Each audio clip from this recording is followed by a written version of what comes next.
حضور والا عرض یہ ہے کہ آپ کس طرف لے کے جا رہے ہیں؟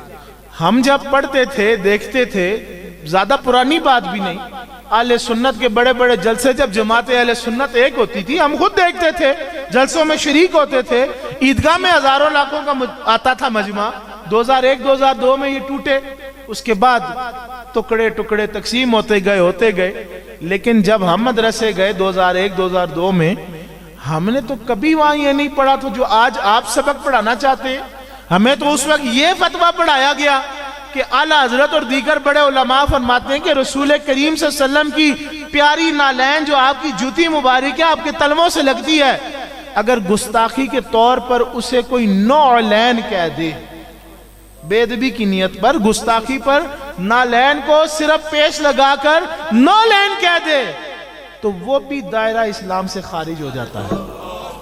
اچھا تو جوتی کی فضیلت ہمیں سناتا رہا اور آج تیرے رفظ کی انتہا دیکھوں کہ نالین کی فضیلت کا منکر کوئی ہو وہ کافر ہو جائے، اور تو ابو بکر کے ایمان پہ شک کرنے لگے، تو عمر خطاب کے ایمان پہ شک کرنے لگے، تو ان کا بے ادب ہو جن کو ساری عمر حضور نے اس طرح رکھا ہو، فرمان ہو یا زندگی مبارک کا عملی مظہر ہو، جدھر ہو ایک ہاتھ میں ابو بکر دوسرے ہاتھ میں عمر خطاب، تو ان سے چڑھنے لگ پڑا، تو ان کی فضیلت کا منکر ہو گیا، تو ان اہل بیت کرام جو حضور کے جگر کا ٹکڑا سیدہ زہرا پاک کا گستاخ ہو گیا، تو نے خطا کے فتوے لگا دیے، کس طرف لے کے جاتا ہے؟ تو نو لین سمجھاتے اہل بیت کا گستاخ ہو گیا۔ تو عزیزو در صوفی کا پکڑیں تو بات سمجھ آتی ہے۔ میرے عزیز ہمارے مرشد اعظم سیدنا شیخ حافظ عبدالکریم رحمت اللہ علیہ، ہمارے پیر و مرشد، کتاب ہدایت الانسان الی فی سبیل العرفان، اس میں آپ نے ایک جملہ لکھا اور مرید جو ہے نا حضرت صاحب کا وہ پلے باندھے اس بات کو۔ حضور نے ارشاد فرمایا کہ رسول اللہ کی محبت عین ایمان ہے، اور حضور کی محبت کے دو جز ہیں، ایک جز اہل بیت کی محبت ہے، ایک صحابہ کی محبت ہے۔ اگر ان میں سے ایک محبت بھی آپ کے سینے سے نکل گئی پھر حضور کی محبت کوئی نہیں، اور اگر حضور کی محبت ہی نہیں بے ایمان مرو گے۔ یہ یاد رکھو، آپ نے فرمایا دو جز ہیں حضور کی محبت کے، تو کسی طرح بھی گستاخ نہ بننا۔ اور پھر میں نے جو یہ عرض کیا فَاتَّبِعُونِی، راستہ ایک ہی ہے، وہ ہے حضور کی تابعداری، حضور کی شریعت، حضور کی فرما برداری، اس کے سوا کوئی دوسرا راستہ نہیں۔ آپ اگر آئیڈیل بنانا چاہتے ہیں، آپ غوث پاک کو آئیڈیل نہیں بنا سکتے، بالکل نہیں بنا سکتے۔ آپ خواجہ پیا کو نہیں بنا سکتے آئیڈیل۔ آپ کو اگر آئیڈیل بنانا ہے تو قرآن صرف محمد الرسول اللہ کی اجازت دیتا ہے، اس سے ہٹ کے نہیں دیتا۔ اور میں یہ عرض کر رہا ہوں بڑی ذمہ داری سے، میرے سامنے کوئی بھی صوفی صاحب جن کو بات بری لگے آپ کتاب لے آئیں، یا کوئی کولی آپ کو سینہ بسینہ کو سند کے ساتھ ہی کوئی بات پہنچی ہو تو میرے سامنے اٹھ کھڑے ہونا، لیکن میں ذمہ داری سے عرض کر رہا ہوں، کشف المحجوب کے لفظ میرے داتا صاحب کی میری آنکھوں میں ہے۔ تم بات کرتے ہو صوفیزم کو بھی تم نے تماشا بنا لیا۔ آپ فرماتے ہیں پیر کا کیا کام ہے بھائی؟ شیخ کا، پیر تو لفظ ابھی ایجاد ہوا نا ہندوستان میں، اصل لفظ ہے شیخ، ٹھیک ہے نا جی، شیخ۔ تو یہ شیخ کا کیا کام ہے؟ یہ کیا کام ہے جو پیر صاحب آپ پکڑتے ہیں؟ پیر صاحب کا کام ہے آپ کو صاف ستھرا کرنا اندر سے باہر سے، ٹھیک ہے؟ پھر ایک ہو گیا جی وہ کہتے ہیں شریعت علیحدہ اور تصوف علیحدہ، نہ بھائی، پیر کا ہی کام ہے شریعت بھی دینا اور تصوف بھی دینا، ظاہر بھی سنوارنا باطن بھی سنوارنا۔ ان پڑھ پیر تو ہم نے کہیں پڑھا ہی نہیں، دیکھا نا یہ شہزادے یہ بھی پڑھنے کے لیے گئے لاہور، منہاج القرآن میں پڑھتے رہے، ان پڑھ دے پیر ساڑھے نقشبندیاں چاہی کوئی نہیں، اور قادریوں میں بھی نہیں، چشتیوں میں بھی نہیں، سب پڑھے لکھے لوگ، وہ گولڈے چلے جائیں۔ پیر میر علی شاہ صاحب پڑھے، حضرت بابو جی پڑھے، دونوں شہزادگان، میرا تو بڑا اچھا تعلق سا چھوٹے لالا جی، وہ پڑھے لکھے، پیر نصیر صاحب فوت ہو گئے، وہ پڑھے لکھے۔ ہم نے تو ادھر چشتیوں میں بھی کوئی ان پڑھ نہیں دیکھا۔ آج آپ کیسے کہہ سکتے ہیں کہ جی شریعت اور ہے طریقت اور ہے؟ نہ اور نہیں۔ یہ یاد رکھیے داتا صاحب بھی یہ لکھتے ہیں، بڑے بڑے صوفیاء لکھتے ہیں، شیخ کا کام یہ ہے کہ اپنے مرید کو تیار کرنا کس کے لیے؟ رسول کریم صلی اللہ علیہ وسلم کی بارگاہ کے لیے. اور شیخ کا کام ہے اپنے مرید کو تیار کر کے اس کا ہاتھ پکڑنا اور مدینے حضور کے دروازے پہ لے جانا، حضور کے دروازے پر لے جانا. اور یہ لفظ ہے اسپیسیفک، میں آسان جملے میں بتا دیتا ہوں کہ بعض جملے ایسے ہیں جس میں لکھا ہے کہ جب پیر اپنے مرید کو حضور کی خدمت میں پیش کرتا ہے تو وہ اپنے مرید اور حضور کے درمیان سے اس طرح جدا ہو جاتے ہیں جیسے مکھن میں سے بال. یہ فقط ڈیوٹی ہے. ہم نے کیا سوچا، کیا کیا؟ ہم نے تو پوجا شروع کر دی، ہم نے تو آوے کا آوا ہی بگڑ دیا. پیر سے محبت فرض ہے، پیر کا ادب فرض ہے. جب تک تو پیر پر فدا نہیں ہوگا، فنافی شیخ نہیں ہوگا، فنافی رسول کیسے ہوگا؟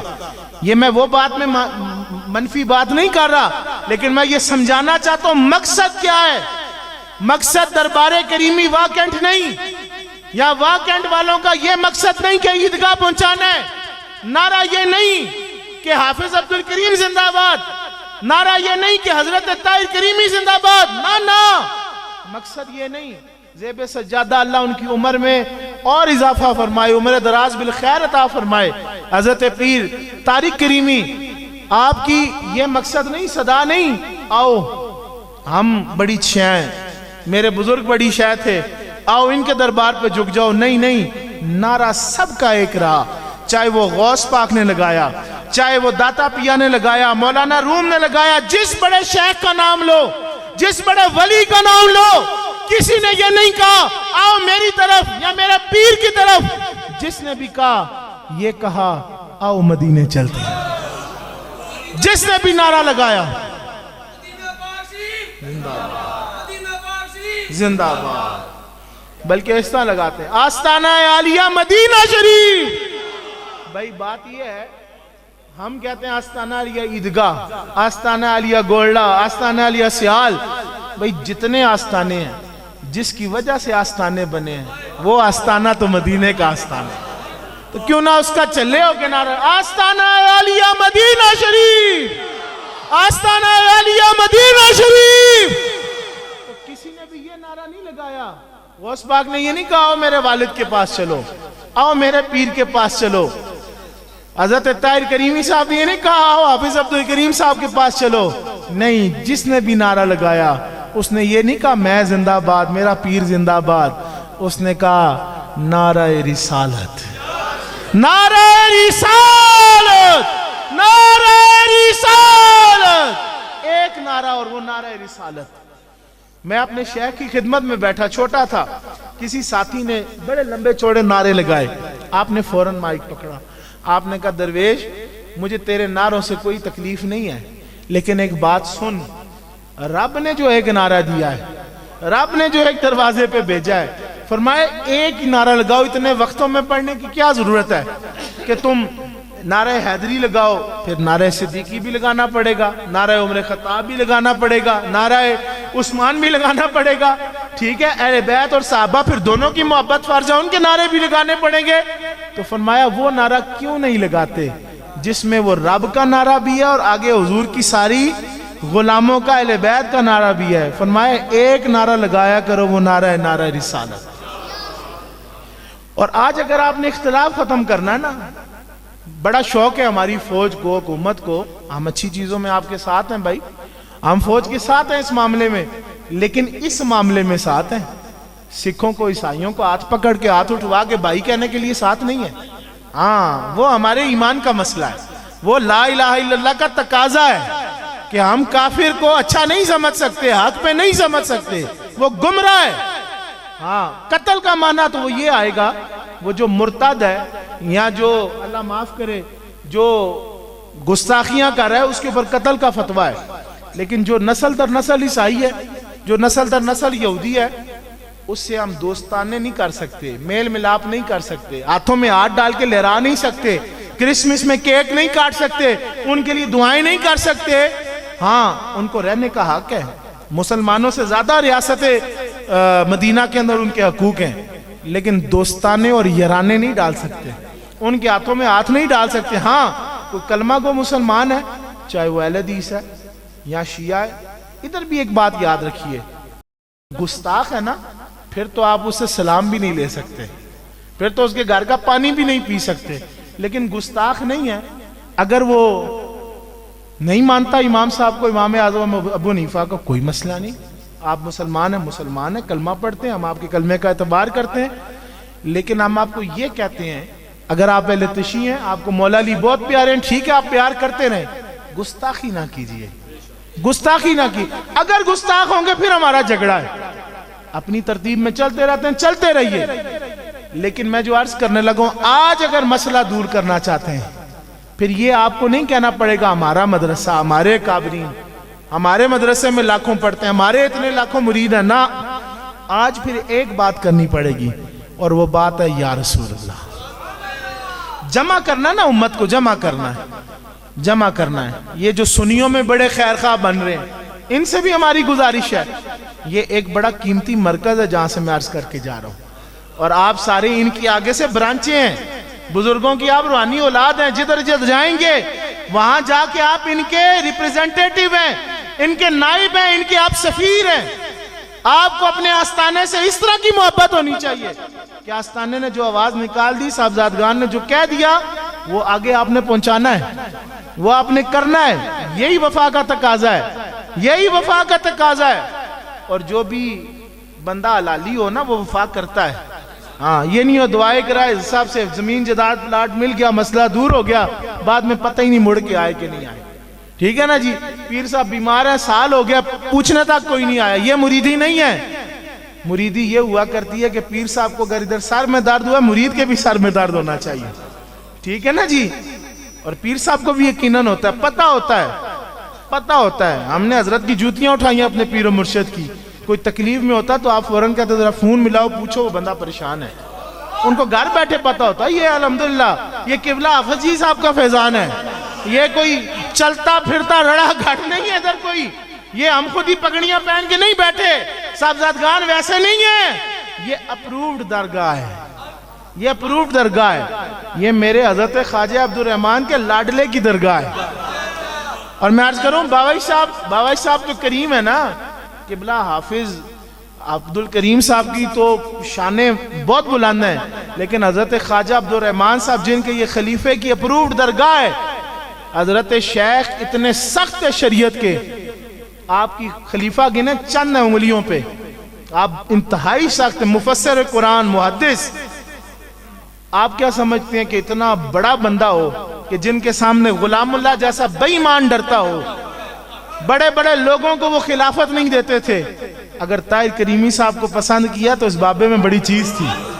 یہ عشق و محبت کا پیکر تھا. ہم نے اپنے شیوخ سے ان کی باتیں سنی ہیں, ہم نے سنی ہیں باتیں ان کی, ہم نے ان کے نعتوں کے کلام پڑھے اور سنے ہیں. ہم جانتے ہیں وہ کیا چیز تھے. ہم یہ ایسی درگاہ پہ نہیں بیٹھے جو یہ فرضی بن گئی ہے. نہ, اس اینٹ کو لگانے میں ہمارے مشائخ کا ہاتھ ہے, اس کو قائم کرنے میں ہمارے مشائخ کا ہاتھ ہے. اور یہ میں یہاں پیر بن کے نہیں آیا, یہ یاد, ان کی محبت ہے, انہوں نے جس طرح استقبال. نہ ہم اس چیز کے عادی ہیں میرے عزیز, نہ ہم اس چیز کے عادی ہیں. حضرت شیخ حافظ عبدالکریم رحمۃ اللہ علیہ کے کئی درگاہوں پر آپ کے خلفاء کے جاتے ہیں, کبھی یہ تصور نہیں کیا کہ ہم پیر ہیں ان کے, نہ, بلکہ ہمیشہ یہ تصور کیا کہ ہم ان کے خدمت گزار ہیں. یہ عزت دے رہے ہیں, یہ ان کا بڑا پن ہے, یہ ان کا بڑا پن ہے. ہم اس کے طالب نہیں, چونکہ ہمارے لیے یہ مرکز محبت کا مرکز ہے. ہم ان سے پیار کریں گے تو بزرگوں کی دعاؤں میں شریک ہوں گے. اچھی اولاد وہی ہوتی ہے جو اپنا تعلق تو نبھانے میں ہر کوئی کوشش کرتا ہے. اچھی اولاد وہ ہوتی ہے جو اپنے آباء و اجداد کا تعلق نبھائے. تو انہوں نے حکم دیا, ہم حاضر ہو گئے, ان کا بڑا پن ہے. تو ہمارے پاس تو یہ سادی سی باتیں ہیں, شعر مجھے یاد کوئی نہیں ہوتے, تو میرا موضوع ہٹ گیا. میں یہ عرض کرنے لگا ہوں کہ ہمارے لیے صرف حجت رسول اللہ کی ذات ہے. ہمارے لیے اگر آپ آئیڈیل بنا سکتے ہیں تو حضور کریم کی ذات ہے. حضرت طاہر کریمی ہو, حضرت حافظ عبدالکریم ہو, حضرت عبدالرحمن ہو, میرے شیخ حضرت محبوب الرحمن ہو, یا جتنے بڑے اولیاء گزرے ہیں, کسی نے یہ نہیں کہا یارو میری طرف آؤ میں بڑی توپ ہوں, میں بڑی شے ہوں. نہ, انہوں نے جس نے بھی بلایا